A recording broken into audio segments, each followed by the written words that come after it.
Hello, good morning students. अभी हम लोग बेटा 11th क्लास केमिस्ट्री स्टार्ट करेंगे। आज से आपका टॉपिक स्टार्ट हो रहा है, आज आप इस सब्जेक्ट को स्टार्ट कर रहे हैं। तो 11th क्लास केमिस्ट्री के अंदर जो चैप्टर फर्स्ट है, यूनिट फर्स्ट है, उसका नाम है some basic concepts of chemistry. यहाँ पे हम जनरल इंट्रोडक्शन ही पढ़ेंगे केमिस्ट्री का, कि जो कुछ टर्म्स तो आपको ऐसे मिलेंगे जो आपने 9th में 10th में जो है वो डील कर रखी हैं। कुछ नए टॉपिक्स भी इसके अंदर देखने पाएंगे, पर ये यहाँ पे आपके बेसिक क्लियर कर रहा है कि जब हम 11th क्लास केमिस्ट्री को डीप में स्टडी करें तो उससे पहले आपको क्या क्या चीजें पता होनी चाहिए। इसी वजह से चैप्टर का भी नाम है some basic concepts of chemistry. तो सबसे पहले बात करेंगे व्हाट इज केमिस्ट्री। साइंस की एक ब्रांच है, जैसे आप लोग एग्जाम देते हो साइंस में बायो का अलग, फिजिक्स का अलग, केमिस्ट्री का अलग। तो केमिस्ट्री साइंस की ही एक ब्रांच होती है, जैसे बायो है और जैसे फिजिक्स है। तो केमिस्ट्री के अंदर हम क्या पढ़ते हैं? तो केमिस्ट्री के अंदर पढ़ा जाता है मैटर को, उसकी कंपोजिशन को, उसकी प्रॉपर्टीज को और उसमें होने वाले चेंजेस को। Okay, so what is chemistry? Chemistry is the branch of science that deals with the matter, their composition, their properties and the changes that are occurring in the matter. Okay, तो chemistry science की वो branch होती है जो matter को लेके पढ़ती है, उसके बारे में रिसर्च करती है, उसकी कंपोजिशन, कौन मैटर किस टाइप का बना हुआ है, उसकी प्रॉपर्टीज क्या क्या है और मैटर चेंजेस कैसे कर रहे हैं, एक मैटर दूसरे में चेंज हो रहा है, कैसे क्या जो है वो रिएक्शन वगैरह होती है। तो केमिस्ट्री हम इन सबको बोलते हैं। क्लियर है आई थिंक आपको। Next, importance of chemistry.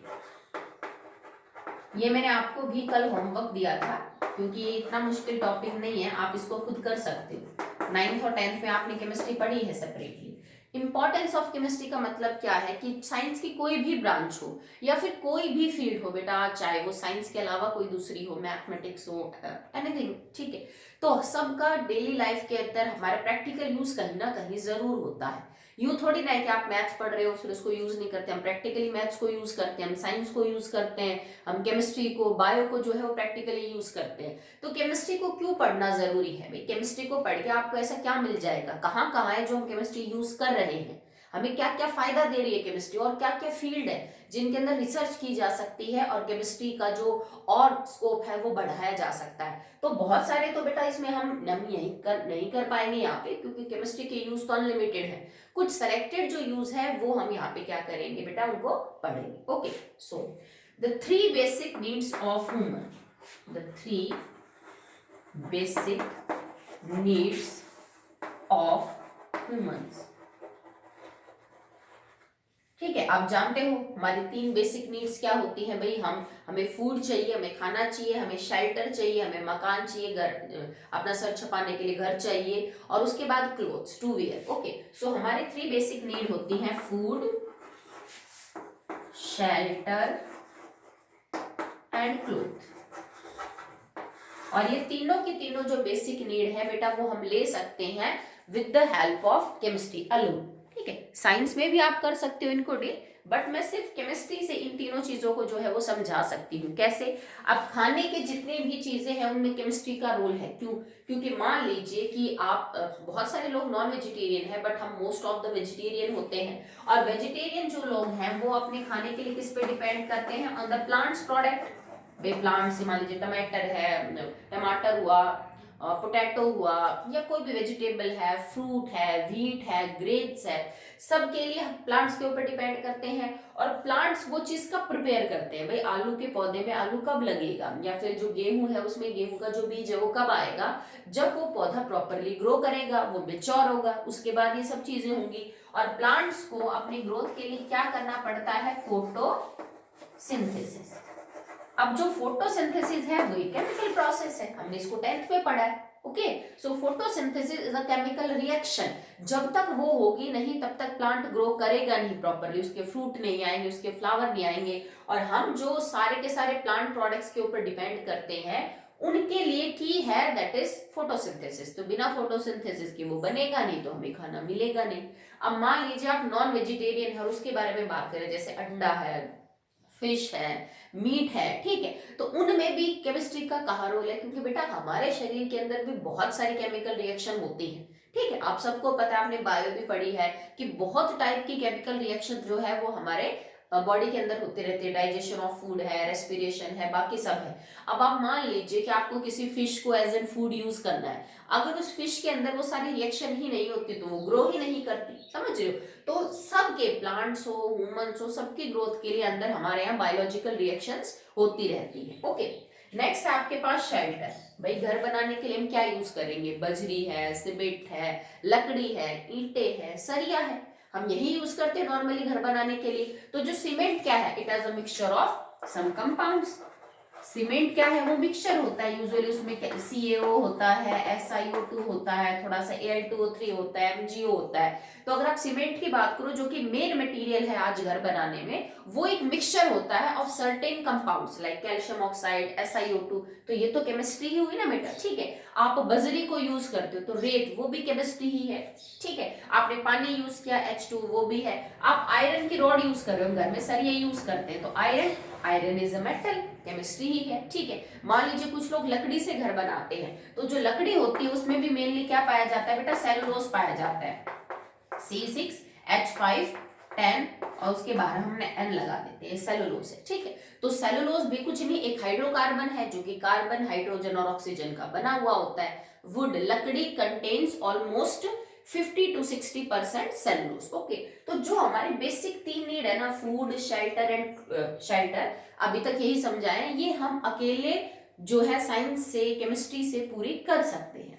बात करते हैं क्लोथ की, कपड़ों की। तो देखो हम यूजुअली, अब तो बहुत सारे सिंथेटिक कपड़े आ गए हैं, पहले हम सूती कपड़े पहनते थे, गांधी जी का टाइम था जब वो धागा काटते थे। तो सूती कपड़ा आपको कहाँ से मिलता है, फ्रॉम कॉटन बॉल्स, कपास का जो पौधा होता है, कॉटन बॉल से आपको मिलता है। हम घर में यूजुअली, आपके लोकेलिटी में कपास बनती है, तो कपास का जो वो फिर फूल होता है उसमें से हम रुई को निकालते हैं, फिर आगे जाके वो थोड़ी प्योर वगैरह की जाती है और उससे आप कपड़ा बना लीजिए। तो जब तक कपास का पौधा प्रॉपरली ग्रो करेगा नहीं, उसके ऊपर वो आएगा नहीं, जो उसका बॉल्स होती है कॉटन, फिर वो फटेंगी नहीं, तो उसमें से कॉटन बाहर नहीं निकलेगा। और प्लांट की ग्रोथ के लिए क्या करना पड़ता है, photosynthesis, and that is a chemical reaction, ठीक है। चलिए, तो सूती की बात होगी, जैसे सिल्क वॉर्म है, तो वो प्रॉपरली ग्रो नहीं करेगा तो उससे सिल्क नहीं मिलेगा, ठीक है। इसके अलावा बहुत सारे सिंथेटिक कपड़े भी होते हैं, जैसे नाइलॉन है, पॉलिएस्टर है, टेरिलोन है, ठीक है, टेरिकोट है। तो बहुत सारे आजकल तो आप देखते होंगे, कई कपड़े तो ऐसे आते हैं, चाहे आप उनको कितनी बुरी तरह फोल्ड वोल्ड करके दबा के रख दो, उनमें कभी भी रिंकल नहीं गिरते। कॉटन में तो ये नहीं होता ना, तो वो आर्टिफिशियल फाइबर है जो रिंकल फ्री है, उनको रिंकल कभी भी नहीं होगा, आप चाहे जैसे चाहे उनको फोल्ड करके रख दीजिए। तो वो सारे जो सिंथेटिक कपड़े हैं वो केमिकल रिएक्शन से बनाए जाते हैं। नाइलॉन, जो कि आप सॉक्स में यूजुअली यूज करते हो, आपकी जो स्कूल की सॉक्स होते हैं, that are made up of nylon, ठीक है, वो एक आर्टिफिशियल धागा है, वो नेचुरली नहीं है कि किसी प्लांट या एनिमल से आपने उसको बना लिया। जैसे भेड़ के बाल उतार के आपने ऊन बना ली, सिल्क वॉर्म से आपने सिल्क बना लिया, कॉटन बॉल से आपने कॉटन बना ली, तो ये तो आपके नेचुरल फाइबर है। वो सिंथेटिक फाइबर है जिसको हम लैब में प्रिपेयर करते हैं। तो आप कपड़े जो कि आप आर्टिफिशियल प्रिपेयर कर सकते हो, रहने के लिए सीमेंट, बजरी, रेत, ईंटे, सब कुछ, और फूड जितना भी टाइप का आपका वेजिटेरियन और नॉन वेजिटेरियन खाना है, that totally depends upon the chemistry. अगर केमिस्ट्री नहीं होगी तो आप ये सारी चीजें जो है वो प्रॉपरली इनकी सप्लाई नहीं हो सकती। चलिए नेक्स्ट बात करते हैं about the health. Next is बेटा health. The most important factor that is influenced by science और केमिस्ट्री इज हेल्थ, ठीक है। जो हेल्थ सेक्टर आपका है वो टोटली डिपेंड करता है बेटा ऑन द केमिस्ट्री, क्योंकि जो ड्रग्स है, ठीक है, ड्रग्स का मतलब मेरा ये नहीं है कि जो खराब होता है, उस हिसाब नेगेटिव सेंस में बात नहीं करेंगे, दवाइयों को ड्रग ही बोला जाता है, आप आगे पढ़ोगे केमिस्ट्री में, ठीक है। जो नॉर्मली मेडिसिन है they are called as drugs, ठीक है। तो जितनी भी दवाइयां हैं वो सब केमिकल कंपाउंड है, ठीक है। जितनी भी आर्टिफिशियल जो आप यूज करते हो मेडिसिन वगैरह, वो सब लैब में प्रिपेयर की जाती हैं, वो कुछ ना कुछ केमिकल्स होते हैं। तो जितनी भी बीमारियों के ट्रीटमेंट के अंदर आप ये चीज यूज करते हो, देखो एक होता है बेटा आयुर्वेदिक, जो आप पता है, आपको आप खाते हो ना, आयुर्वेदिक दवाइयां वगैरह होती हैं, that are made from plant products हो गया, बाकी एनिमल वगैरह के जो नेचुरल या ग्रीन चीजों से बनाती हैं उनको हम बोलते हैं ये आयुर्वेदिक दवाइयां हैं। इसके अलावा जिनको हम घर में बोलते हैं अंग्रेजी दवाइयां, दैट आर ऑल केमिकल्स। जो आर्टिफिशियली प्रिपेयर किए जाते हैं किसके अंदर, लैब के अंदर। बहुत सारे का तो नाम भी आपने सुना होगा, जैसे कि बहुत कॉमन दवाइयां हैं, क्रोसिन, पैरासीटामोल, डिस्प्रिन, एविल, ठीक है, विक्स है जो बाम होता है, आयोडेक्स, बहुत सारी हैं और भी बहुत सारी केमिकल्स हैं जिनका नाम सुना होगा आपने। दवाइयां हैं जैसे क्रोसिन, पैरासीटामोल हम बुखार में, सर दर्द में, बॉडी में पेन है तो उसमें लेते हैं। डिस्प्रिन यूजुअली सर दर्द बॉडी के पेन में। एविल का जो काम है वो मधुमक्खी या फिर ततैया अगर हमें बाइट कर ले तो हम स्वेलिंग को रोकने के लिए इसको यूज करते हैं। विक्स जो है वो आपको पता है कि सर्दी, खांसी, जुकाम, इसमें ये मरहम है बेटा, इनको ऑइंटमेंट बोलते हैं। दीज आर ऑइंटमेंट जिनको मरहम बोलेंगे। आयोडेक्स है, ये भी सेम टाइप का क्या होता है, मरहम। अगर आप इन दवाइयों के जो कंपोजिशन चेक करेंगे, ठीक है, जैसे आपके पास मान लीजिए विक्स की कोई छोटी सी डब्बी है या फिर आयोडेक्स की कोई ट्यूब रखी है, तो उसके पीछे लिखा होता है कंपोजिशन में कि इस दवाई के अंदर, इस मरहम के अंदर इतने परसेंट ये केमिकल है, इतने परसेंट ये है, इतने परसेंट ये। तो आप चेक कर सकते हो इनके अंदर सारे के सारे जो हैं वो कंपाउंड होते हैं। Usually they contain organic compounds, उनके अंदर जो है वो ऑर्गेनिक कंपाउंड पाए जाते हैं। तो ये तो वो दवाइयों के नाम लिखे हैं मैंने जिनके बारे में आपको पता है। जितनी भी पेन किलर्स है, ऑल पेन किलर्स, जैसे मान लीजिए आपके पेट में दर्द हो गया या फिर मान लो आप कहीं गिर गए, आपको चोट लग गई, तो उसके बाद डॉक्टर आपकी बैंडेज वगैरह करता है, फिर आपको पेन किलर देता है कि भाई ज्यादा दर्द हो तो आप इसको ले लेना, दर्द महसूस नहीं होगा। तो जितने भी पेन किलर्स हैं वो सारे के सारे क्या है, वो केमिकल कंपाउंड्स है, ठीक है। जैसे कि आप ये समझ लीजिए जब डॉक्टर ऑपरेशन करता है, ऑपरेशन के टाइम पे यूजुअली हम अगर कोई ठीक मेजर या फिर ठीक भी ऑपरेशन है तो हम पेशेंट को बेहोश करते हैं। ऐसा तो नहीं करेंगे ना बेटा कि किसी पेशेंट का पेट कट कर दिया और वो होश में है, नॉट पॉसिबल ना। तो जब हम ऑपरेशन करते हैं किसी भी पेशेंट का तो हम उसको एनेस्थीसिया देते हैं, ठीक है। एनेस्थीसिया का मतलब क्या होता है, कुछ ऐसे कंपाउंड, कुछ ऐसी दवाइयां उसको दी जाती हैं जिससे वो बेहोश हो जाता है। जैसे मान लीजिए 3 घंटे की सर्जरी है तो डॉक्टर उसको कुछ ऐसा इंजेक्शन देगा कि वो लगभग 3.5-4 घंटे तक बेहोश रहे, ताकि उस दौरान जब उसकी सर्जरी की जाए, उसके बॉडी पार्ट्स को जब कट किया जाए तो उसे पेन महसूस ना हो, और सर्जरी खत्म होने के बाद फिर उसको क्या आ जाता है, होश आ जाता है। तो एनेस्थीसिया हम यूं समझ लीजिए एनेस्थेटिक एजेंट्स उन दवाइयों को बोलते हैं जो हमें बेहोशी की हालत में ले आती है। फिर जब उसको होश आएगा पेशेंट को तो उसको दर्द तो फील होगा। तो ऑपरेशन का दर्द तो बेटा बहुत ज्यादा होता है। जब आपकी मान लीजिए आपका पेट का ऑपरेशन करना पड़ा तो पेट को जब कट किया गया होगा तो उसमें कितना दर्द होगा। तो बाद में डॉक्टर जो है वो स्ट्रॉन्ग पेन किलर देता है कि भाई उसको जो दर्द है वो महसूस ना हो, तब तक कि वो जो घाव है वो ना भर जाए। जो जितनी भी दवाई आप यूज करते हो, कोई आई ड्रॉप है तो कोई सर के दर्द की दवाई है तो कोई पर है तो वो सब कुछ ना कुछ केमिकल से ही मिलके बने होते हैं। जैसे एक दवाई होती है जिसको हम बोलते हैं सिस्प्लेटिन, ये कैंसर के ट्रीटमेंट में बड़ी कारगर होती है, ठीक है। कैंसर जो है आजकल लाइलाज बीमारी ही मानते हैं, वैसे क्योरेबल है वो काफी हद तक इफ इनिशियल कंडीशंस में पता चले। तो सिस्प्लेटिन एक ऐसी दवाई है जो कि कैंसर के ट्रीटमेंट में हम बहुत ज्यादा यूज करते हैं। एक और नाम बहुत आपने सुना होगा, डीडीटी। हम इसको डिटेल में पढ़ेंगे, इसकी फुल फॉर्म, इसका स्ट्रक्चर, अभी मैं सिर्फ ब्रीफ कर रही हूँ। तो डीडीटी जो है वो आपने घर में बहुत देखी होगी, एक व्हाइटिश कलर का पाउडर होता है। हम यूजुअली कहीं पे दीमक लग जाए घर में, दरवाजे खिड़कियों पे चींटियां निकल आए तो हम इसको डाल देते हैं, पर ये बहुत ज्यादा डेंजरस होती है because it is non biodegradable. जहां पे भी आप डालोगे ये कभी भी डिग्रेड नहीं होती है। तो डीडीटी भी क्या है बेटा, एक केमिकल ही है। हम फसलें उगाते हैं तो बहुत सारे स्प्रे करते हैं ना उनमें, ताकि उनके अंदर वो कीड़े वगैरह ना लगे, कोई बीमारी ना लगे, चाहे गेहूं हो चाहे कपास हो। हम टैंकिंग के अंदर बड़ा सा एक दवाई का सॉल्यूशन भर के फिर उसकी स्प्रे करते हैं, तो वो सब भी क्या है बेटा, केमिकल है, ठीक है। मलेरिया के ट्रीटमेंट में क्यूनिन जो है वो बहुत ज्यादा आप यूं समझ लीजिए कि इंपॉर्टेंट है। ऐसा भी होता है कि कुछ जो दवाइयां है वो बहुत ज्यादा मतलब मैनकाइंड के लिए अच्छी प्रूव हुई है। पहले आप अपने दादा दादी के टाइम पर पूछना, कुछ ऐसी बीमारियां थी जो उस टाइम लाइलाज थी, आज वो नॉर्मल है। जैसे प्लेग, ठीक है, जो हम बोलते हैं कि छोटी माता निकलना, स्मॉल पॉक्स हुआ, जैसे हेजा वगैरह, ये बीमारियां उनके टाइम पे बहुत ज्यादा भयानक थी, लोगों की डेथ होती थी इवन हजारों में। प्लेग भी क्योरेबल नहीं था, ठीक है। जैसे स्मॉल पॉक्स है वो क्योरेबल नहीं था। आजकल तो हमें वैक्सीनेशन लगती है, इनके में टीके लगते हैं, हमें होता ही नहीं यूजुअली स्मॉल पॉक्स वगैरह, हो भी गया तो इट इज नॉर्मल, आराम से क्योर हो जाता है। डेथ वगैरह की कोई बात नहीं होती इसमें। पर उनके टाइम पे यही बीमारियां बहुत ज्यादा लाइलाज थी और आज हमारे लिए नॉर्मल है। क्यों? क्योंकि उनकी मेडिसिन आ चुकी हैं, आप आराम से इन चीजों का ट्रीटमेंट करवा सकते हैं। जैसे एड्स है, माना कि एड्स आज भी क्योरेबल तो नहीं है, पर हम दवाइयां लेके उस आदमी की जो लाइफ स्पैन है वो काफी बढ़ा सकते हैं।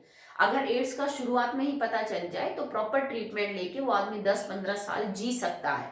ऐसा नहीं है कि पता चल गया तो फिर उसके बाद कुछ नहीं किया जा सकता।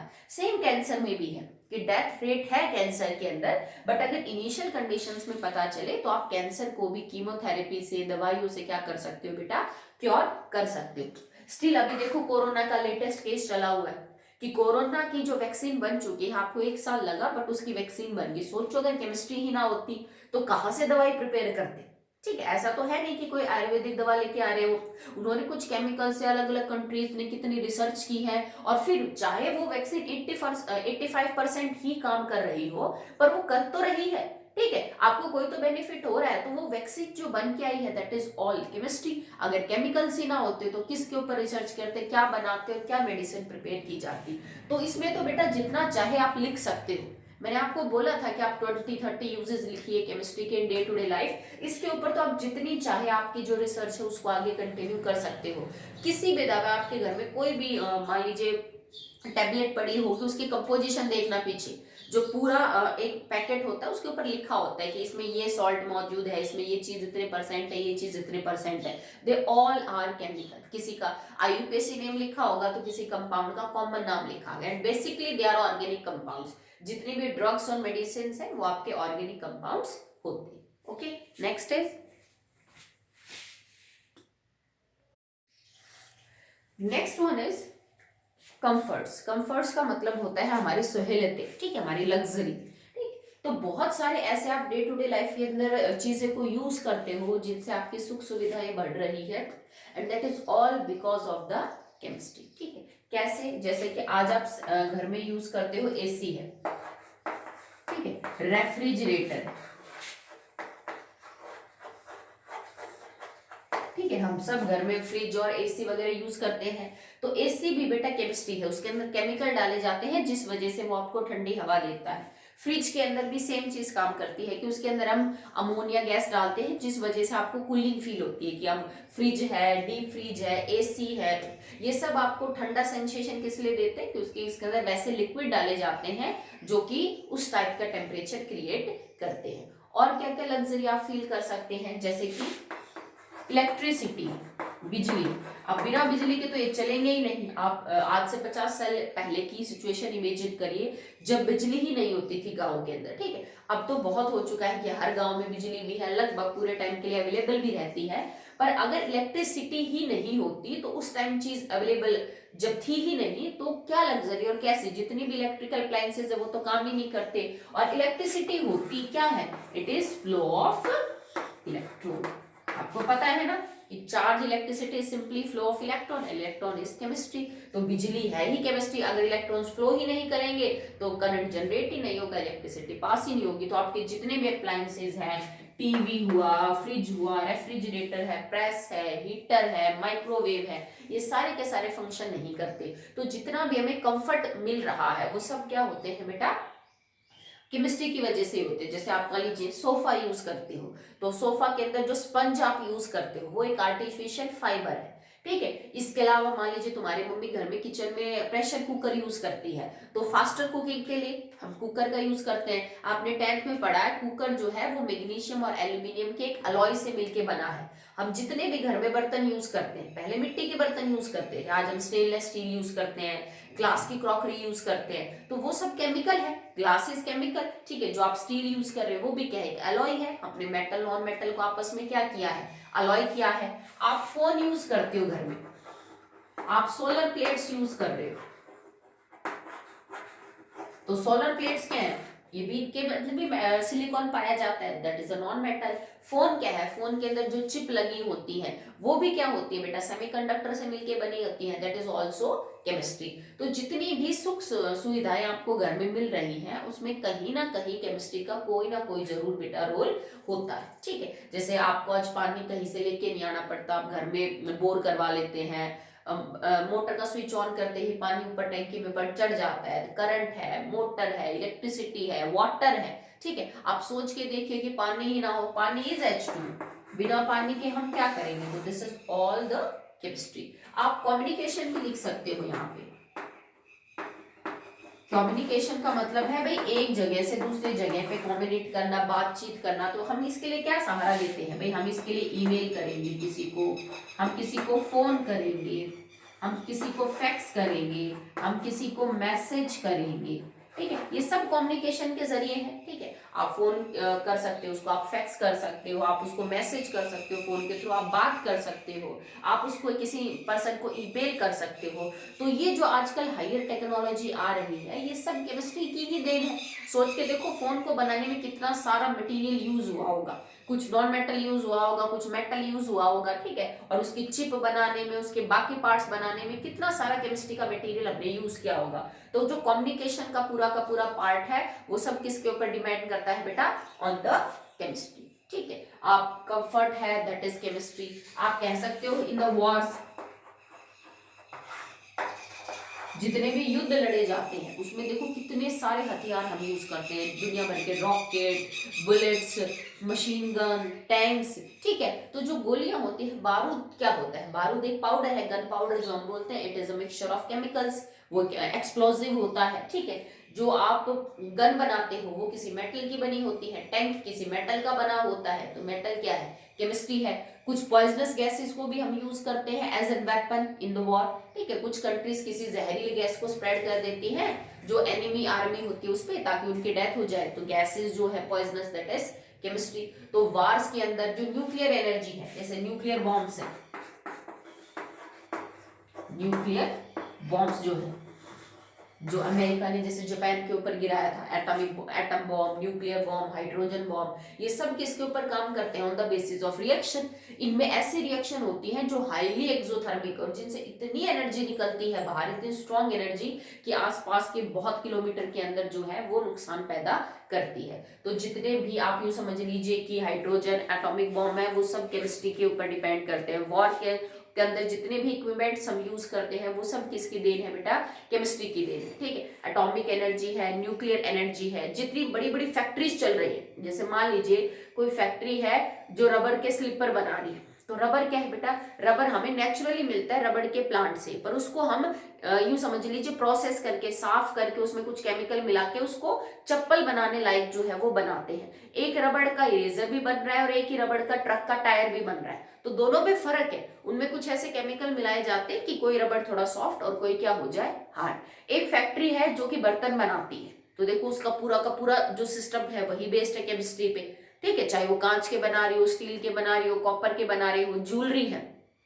गोल्ड है, सिल्वर है, प्लेटिनियम है, डायमंड है। आपने 10th में पढ़ा है ना, diamond is just carbon, carbon की एलोट्रॉप फॉर्म होती है। ग्रेफाइट है, ग्रेफाइट की कितने यूज है, ठीक है। तो अगर कोई फैक्ट्री मान लीजिए ज्वेलरी बना रही है तो वो या तो किसी मेटल को यूज करेगी या नॉन मेटल को, अगर कार्बन है तो नॉन मेटल। तो उनकी तो पूरी इंडस्ट्री किसके ऊपर बेस्ड होगी, केमिस्ट्री के ऊपर, ठीक है। मान लीजिए कोई कॉपर के वायर बना रहा है, कोई कंपनी है जो मोटर बनाती है, कोई कंपनी है जो सोलर पैनल्स बनाती है, कोई कंपनी है जो मान लीजिए फर्नीचर बनाती है, तो सब कहीं ना कहीं कैसे ना कैसे जो है वो केमिस्ट्री को यूज करते हैं, ठीक है। इसके बहुत है बेटा, इस टॉपिक का तो कोई एंड ही नहीं, आप जितना चाहो इसके अंदर लिख सकते हो, ना बुक सफिशिएंट है और ना मैं आपको सफिशिएंट बता सकती हूँ। तो जितना चाहे आपको जो भी एक्स्ट्रा याद आता है वो आप इसके अंदर लिख सकते हैं।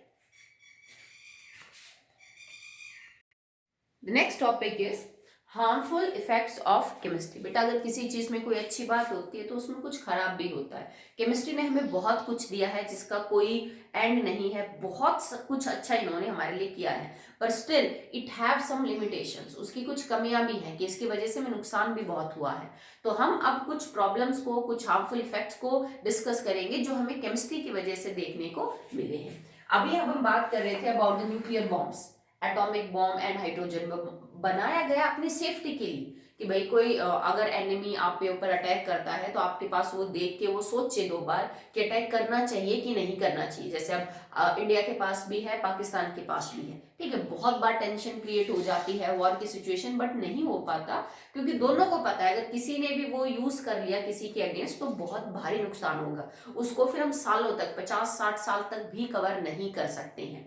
तो अब अमेरिका ने इसको यूज किया अगेंस्ट जापान, और जापान को उसका बहुत भारी नुकसान उठाना पड़ा। इससे इतनी हार्मफुल रेडिएशंस बाहर निकलती है बेटा कि कई जनरेशंस, इवन 50-60 ईयर्स तक भी उसका हार्मफुल इफेक्ट देखने को मिलता है। आपने आज कोई बॉम्ब गिराया, उसका असर अगले 50 साल तक भी रहेगा। लोग मरेंगे, वो तो मरेंगे, ठीक है। इसके बाद उनकी जो जनरेशंस होंगी वो भी, कोई मेंटली रिटार्डेड है, किसी का पैर नहीं है, किसी का हाथ नहीं है, तो वो बहुत इल इफेक्ट है। तो अगर मान लीजिए हाइड्रोजन में एटॉमिक बॉम्ब बनते ही नहीं तो वो सिचुएशन होती ही नहीं।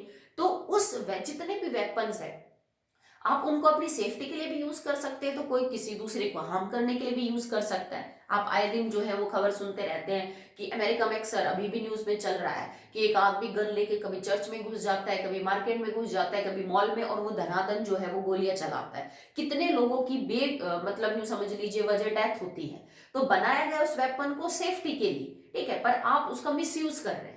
तो ये चीज हार्मफुल है फॉर द मैनकाइंड की जो बॉम्ब्स बनाए गए हैं, वेपन्स बनाए गए हैं, आप उसका मिसयूज करके केमिस्ट्री को आप यहाँ पे ये नेगेटिव सेंस में हम उसको ले रहे हैं, ठीक है। सेकंड है, तो यहाँ पे जितने भी वेपन्स हैं, बॉम्ब्स हैं, वो सब इसका है।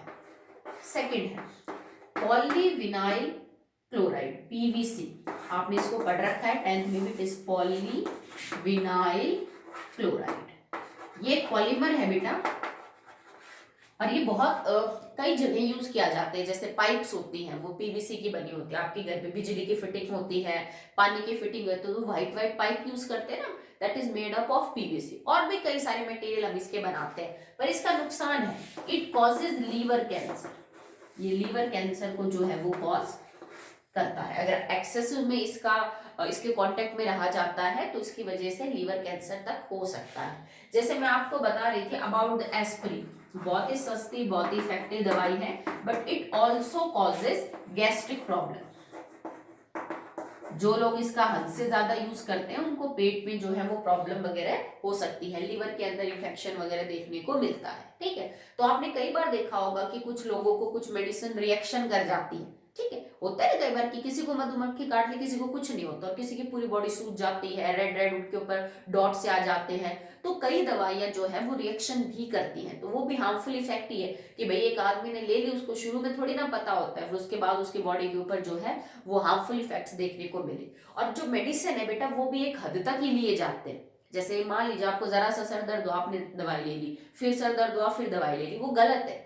आप अपने इम्यून सिस्टम को टाइम दीजिए टू हील दैट डिजीज, ठीक है। मेडिसिन यूज करना तब चाहिए जब हमें उस चीज वो हम बर्दाश्त नहीं कर पा रहे, वो पेन या वो प्रॉब्लम, ठीक है। तो क्योंकि ये कंपाउंड्स है, हद से ज्यादा लिए गई कोई भी चीज आपको नुकसान करेगी, ठीक है। जैसे जो भी एंटीबायोटिक्स होती हैं वो हद से ज्यादा लेने पे आपको प्रॉब्लम कॉज करेगी, आपके इम्यून सिस्टम को क्या करेगी, कमजोर। तो हम अपने प्रॉब्लम के टाइम पे दवाइयां लेते हैं, पर उनका एक्सेस यूज भी हमें प्रॉब्लम में डाल सकता है। कई लोगों की बीमारियां ही ऐसी होती हैं कि उनको कॉन्टिन्यूस ट्रीटमेंट चाहिए, साल 2 साल 5 साल 10 साल, कि जब तक जिएंगे उनको वो टैबलेट्स लेनी पड़ेगी। तो आप खुद सोचिए ना, डेली आपकी बॉडी में इतना केमिकल जाएगा तो वो कहीं ना कहीं आपको नुकसान भी पहुंचाएगा, ठीक है। प्लास्टिक है, अब प्लास्टिक को जब हमने बनाया तो देखो इसके कितने यूज हैं। आप अपने घर में ही इधर उधर नजर दौड़ाएंगे तो आपको पता नहीं कितने आइटम प्लास्टिक के मिल जाएंगे, जो बहुत सस्ता है, बहुत इफेक्टिव होता है, ठीक है। बहुत सारी चीजें प्लास्टिक की बहुत सस्ते दामों पे बहुत अच्छी मिल जाती है। पहले प्लास्टिक कितना ज्यादा नुकसान करता है, इट इज नॉन बायोडिग्रेडेबल, और ये एनवायरनमेंट को कितना पॉल्यूट करता है। आजकल तो प्लास्टिक के टिफिन में खाना भी नहीं ले जाते लोग, कि अगर आप उसको यूज कर रहे हैं तो कुछ ना कुछ प्लास्टिक आपकी बॉडी में भी जा रहा है, and that is accumulating in your body, और बॉडी में एक्यूमुलेट होगा तो वो आपको क्या करेगा, नुकसान पहुंचाएगा, ठीक है। पॉलिथीन बैग्स का तो आजकल देखा भी होगा आपने, बैन कर दिया उसको, कितना चीप सिंपल सोर्स था वो, पर अब उसके नुकसान के बारे में पता चला है तो उसको बैन कर दिया गया है कि आप पेपर बैग वगैरह यूज करिए जहां तक, या फिर वो जो प्लास्टिक है यूज करिए जिसको आप दोबारा से रिसाइकिल करके यूज कर सकते हैं। वन यूज प्लास्टिक को जो है वो सिंगल यूज प्लास्टिक को हमने बैन किया है। ऐसा प्लास्टिक मत बनाओ कि एक बार यूज करने के बाद उसको इस्तेमाल ही नहीं कर सकते। प्लास्टिक ऐसा होना चाहिए कि बना लिया फिर उसी को बार बार हम यूज करते रहे, ताकि नया प्लास्टिक बनाने की हमें जो जरूरत है वो ना पड़े। जैसे कुछ ड्रग्स है, हार्मफुल ड्रग्स है,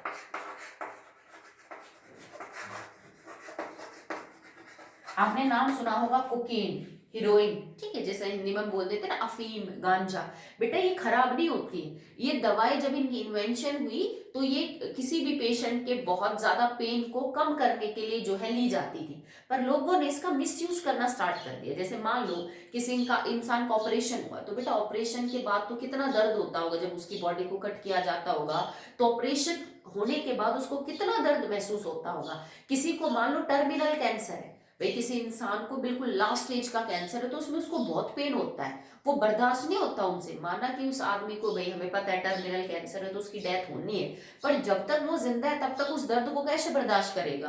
तो डॉक्टर उसको स्ट्रॉन्ग पेन किलर देते हैं, बहुत ही हाई डोज देते हैं पेन किलर का, जो उसको बेहोशी की हालत पे रखती है ताकि उसको दर्द महसूस ना हो। मॉर्फिन है, हीरोइन है, कोकीन है, ये सब एज एन दवाई यूज की जाती थी डॉक्टर्स के द्वारा, ताकि उस पेशेंट को वो चीज महसूस ना हो, वो थोड़े नशे में रहे और उसको वो दर्द फील ना हो। लोगों ने इसको गलत यूज करना स्टार्ट कर दिया, एज एन अवर प्लेजर, अपनी खुशी के लिए उन्होंने उनको एज ए नशे के तौर पे लेना शुरू कर दिया। तो हीरोइन, कोकीन ये ड्रग्स थी, बट ये मेडिसिन के तौर पे यूज करते थे डॉक्टर इसको। लोगों ने इसका क्या करना शुरू कर दिया, मिस यूज करना शुरू कर दिया। तो आज इसकी वजह से कितने ज्यादा केस बढ़ते हैं कि ड्रग एडिक्ट हो जाते हैं लोग, उन्हें होश नहीं होता खाने पीने का, कुछ भी अपनी जिंदगी खराब कर लेते हैं। तो these are some harmful effects of chemistry. इसके अलावा भी आपको बहुत सारे इफेक्ट देखने को मिल जाएंगे।